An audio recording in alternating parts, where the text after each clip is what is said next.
তারপর অনন্ত একাডেমি জেলা আর ইউএসএ জেলার সহযোগিতা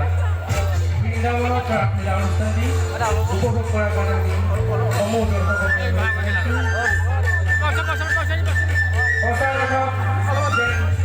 খাগড়াবাড়ি সার্বজনীন শ্রীকৃষ্ণ রাস মহোৎসবস্থলে আজ বৃন্দাবনত পরিণত হয়েছে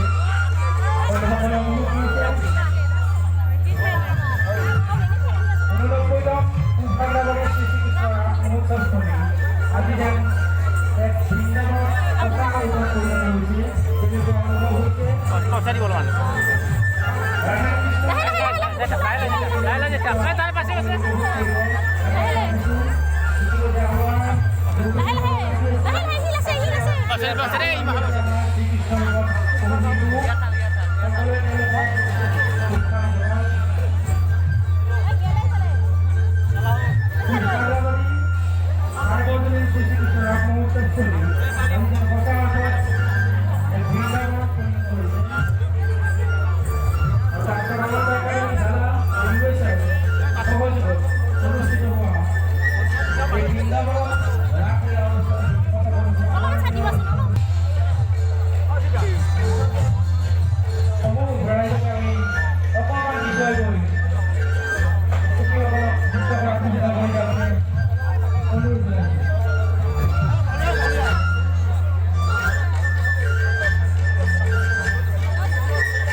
এই অনুষ্ঠানে উপভোগ